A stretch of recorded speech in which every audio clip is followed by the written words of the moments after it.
This is Hockey This Morning with Mike Ross and Mick Kern on Sirius XM NHL Network Radio.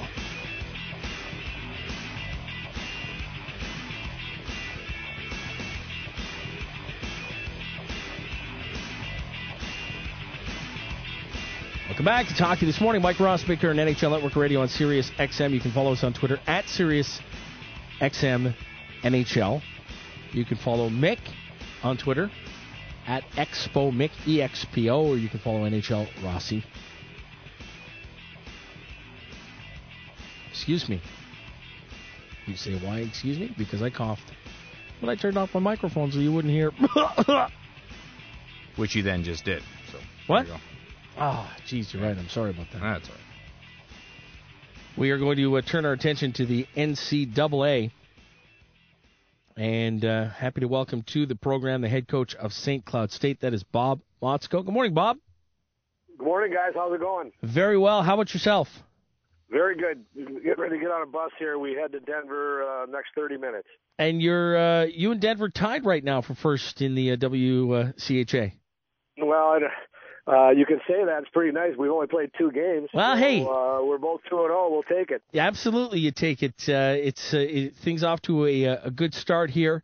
And, certainly with the NCAA versus other leagues, how important is that quick start and that pickup of momentum right out of the gate? Well, in our season, there's no question getting off to a quick start is paramount. We play.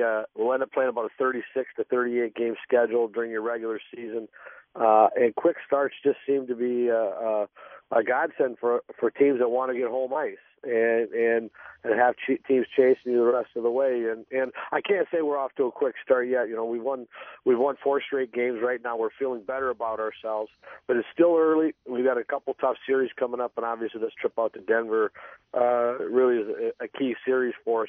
We got a lot of young players starting to feel our what we have behind our engine, and just trying to move forward. I see you have a rookie from Finland. Is that common for the NCAA to have players from Europe?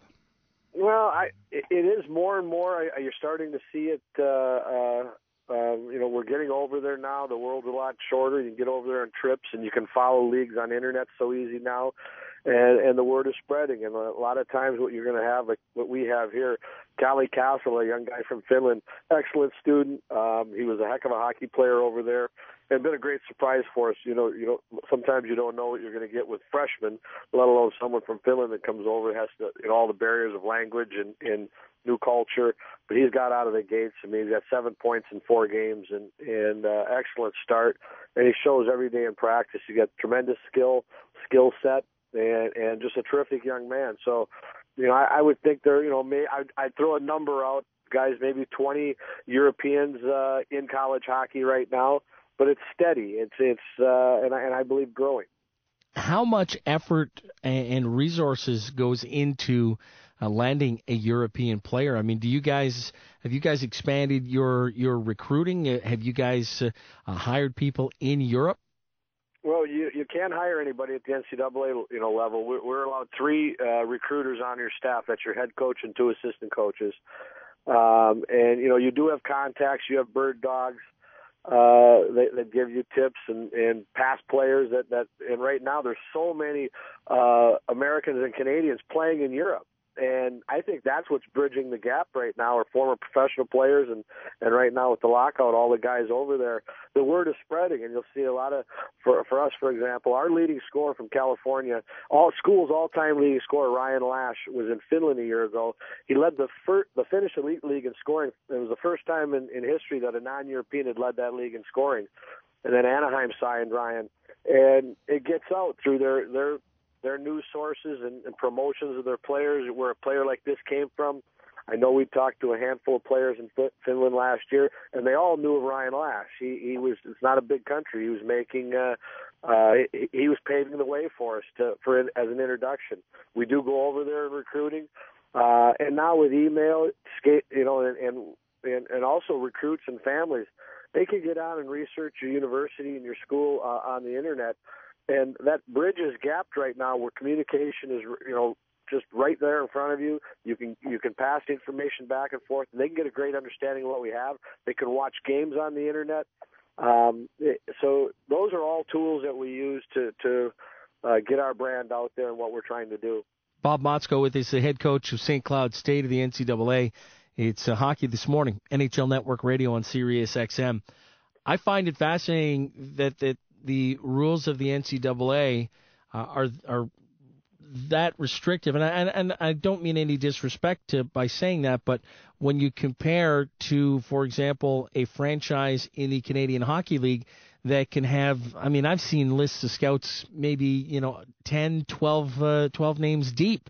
When the recruiting is on the shoulders of, as you say, the head coach and two assistant coaches, I mean, how many miles must you log in an off season or even during a season? I mean, you've got to get out there and evaluate.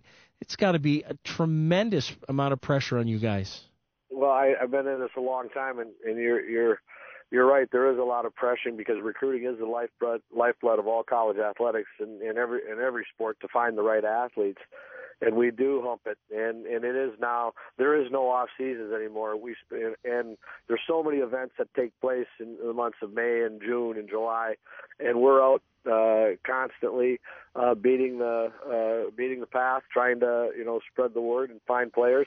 But guys, I think it also tells you how powerful college athletics are. That we do have small staffs, and yet we stay so strong. And it's the draw of a family and a young man that choose to come this way. And I don't want to get into the whole debate on which way is better, but that's not the point of it. The point of it is we're awful powerful with young men and women that want to get an education and have their career move forward, play great hockey, and have the dream of playing in the National Hockey League. That's one thing that we still offer is everything. To have that done, at the ages of 18, 19, 20, 21, they can move their whole entire life as a hockey and as education forward, and that makes it easy for us in the sense of the people that understand that and want to come our way. Bob, way back, time flies, doesn't it? In the mid to late 80s, you worked with the legendary Herb Brooks. Any other coaching influences on you during your lengthy tenure in college hockey? Well, I've been pretty fortunate. I got coming through the ranks that I've got to work with some great people, and that started it off. Obviously, I was just finishing playing here at St. Cloud State when he came in here in '86, and made a huge impact in my life and career to get me started. But then I've also worked